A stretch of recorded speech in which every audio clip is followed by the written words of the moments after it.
Here we go with part 2 of Code.org Unit 2, Lesson 4. If you were with us last time in class, we did steps 1 and 2 here listed at Schoology at Unit 2, Lesson 4. We went to Lesson 4, Level 1. There were 6 of these items here.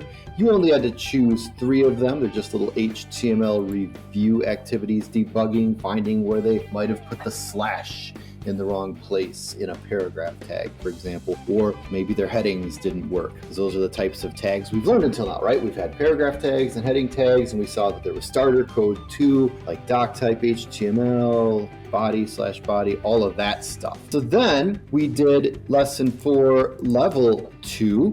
Lesson 4, level 2 was lists. So we looked at 2 different types of lists. Letter A was a bulleted list. They called it an unordered list. So we looked at how to use code to do that with the UL tag along with the LI tag. So UL told it we were doing a list, and then every time we had a different item, we wanted to make sure we did LI with that. So every list item has its own LI and /LI tag like we see here. And then when the list was done, we would do a /UL. So you only need UL once per list. And we had to add a second list here, right? With us so far, awesome. Then we looked at how to make an ordered list, meaning numeric order, meaning it's going to have numbers in it, and it automatically places those numbers there when we do it right. When we do the OL and the /OL, OL meaning ordered list, it will automatically add numbers when we do that along with the LI and /LI tags. And that was where we stopped last time. Today, like I said, we're going to start here at number 3, but you're going to need this link right here. This link, when we open it up, is this project guide for our mini project. So you'll need this in just a little bit. What we will be doing in lesson 4, levels 3 and 4, is creating our own little page about anything you want, basically. And how big is little in terms of how much stuff should we put on this little web page? Well, think about these examples that we've looked at, that we've debugged, something like this, where you'd maybe have a few paragraphs, a few headings of different sizes, nothing more than this. But before you go into lesson 4, level 3, and start doing your coding, we want to start with this little project guide. You'll need to make a copy of it. It doesn't automatically force you to make an editable copy, but you can't edit this one. So you have to think of a topic. Your topic can be really anything that interests you, whether it's sports or pets or a hobby or a food or really anything. If you really get stuck and need an idea, I can give you one. But pick something that you're interested in that you'd like to share with people. All right. And once you've thought about your topic and your information, then you're going to answer 4 questions about it before you start coding. Don't let this project guide confuse you, because they start throwing in some things about define and try and reflect and prepare. What they're actually doing with this process is kind of placing it into that problem-solving process model that we looked at back in Unit 1.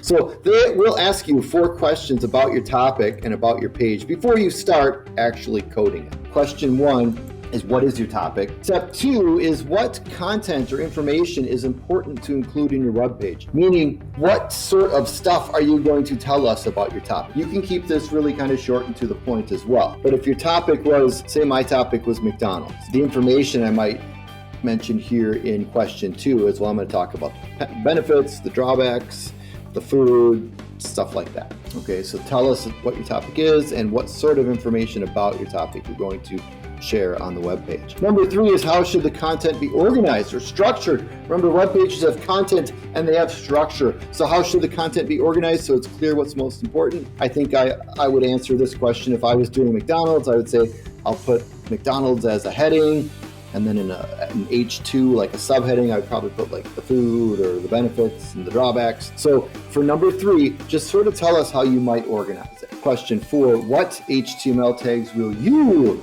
need and use for your page? You don't have to list every last HTML tag you're going to use, but you can generally say you're going to use paragraph tags and heading tags. Maybe you're going to use H1 and H2 and H3. Or maybe you're going to use lists too. Maybe you're going to add an ordered list or an unordered list. Then, after you answer those first 4 questions, here it says create your page, and there's a link, but you can go right here to lesson 4, level 3, and this is where you'll start doing your coding. Where should we do our coding? They give us starter code after all. They give us the doc type HTML, head/head, body/body HTML. Where do we do our coding? Where should we start writing our code? In between the body tags. Perfect. So don't start here. I wouldn't even start there. I would go right here, and you can always hit enter a bunch of times and bump that stuff down. So here at level 3, they want you to add your code. And I cheated. I copied and pasted from my other version of this. But you can see what I've done here. There's my body tag. I added an H1 for why McDonald's is the best. So there's an H2 with food, H2/H2. My paragraph has paragraph tags around it.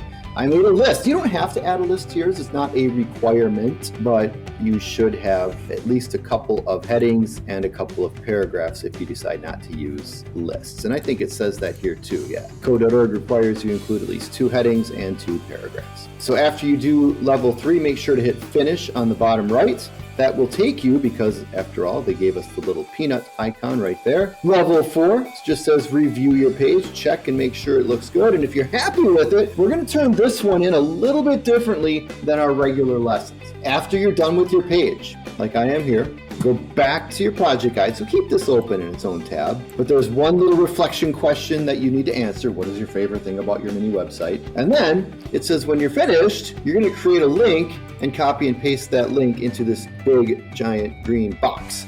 To create the link, we do not want to use the one up here. That's bad, bad, bad, bad. Don't do that. Don't use this one up here. Instead, there's a share button right here.